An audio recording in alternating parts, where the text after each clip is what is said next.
नमस्कार, शिल्पा कुकिंगमध्ये आपलं मनापासून स्वागत आहे. तर आज आपण नवीन रेसिपी बघणार आहोत, आळूची खीर. तर मी या ठिकाणी आळूची खीर याची रेसिपी दाखवणार आहे. तर आपण चला साहित्य बघून घेऊया.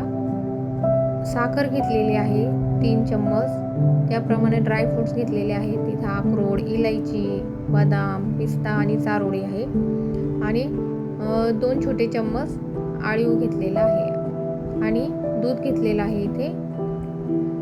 आता काय करू आपण, सर्वात प्रथम आळीवमध्ये पाणी टाकून घेऊ थोडंफार आणि आळीव भिजू द्यायचे आपल्याला 15 मिनटं.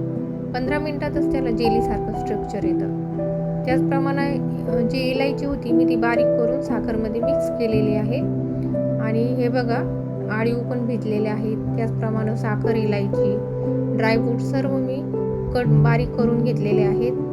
चारोळी तशीच ठेवलेली आहे. चला कृतीला सुरुवात करूया. गॅस पेटवून छोटं भांडं घेतलेलं आहे. त्याच्यामध्ये थोडंसं अगदी एकदम थोडं मी तूप टाकलेलं आहे गाईचं. तूप छान गरम झालेले आहे आता आपलं. त्याच्यामध्ये सर्व बारीक केलेले ड्रायफ्रूट्स आपण कट करून घेतलेले त्याच्यामध्ये टाकून परतून घ्यायचे आहेत. जास्तही परतायचे नाही. थोडंसं कसं ब्राऊन कलर येऊस तर आपल्याला ते तुपामध्ये फ्राय करून घ्यायचे आहेत.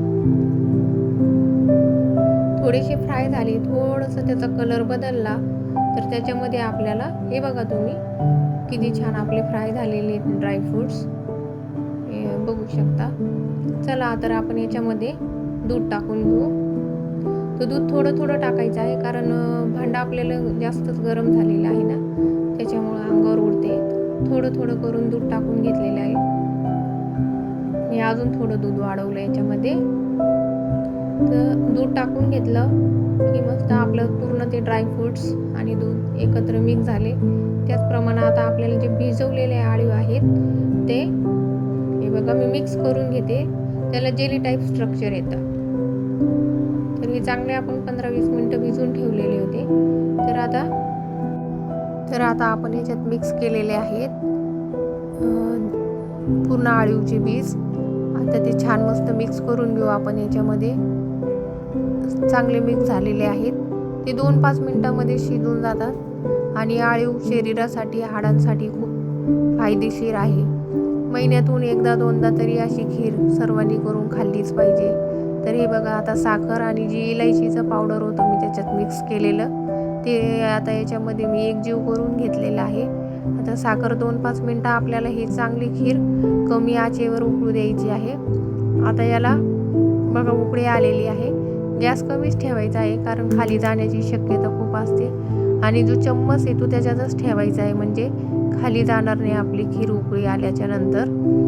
तर आता हे बघा छान उकळते. हे मंद आचेवर छान शिजू द्यायचं. हे आपले आळीवचे जे बीज आहे खूप छान फुलून येतील.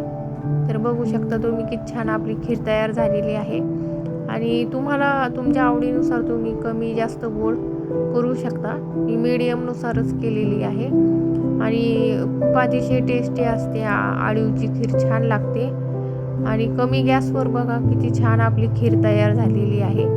तर तुम्हीही एकदा ही रेसिपी नक्की ट्राय करा. शरीरासाठी खूप हेल्दी आहे आळीवचे बीज. आणि लाईक करा, शेअर करा, सबस्क्राईब करा. व्हिडिओ शेवटपर्यंत बघितल्याबद्दल मनापासून धन्यवाद.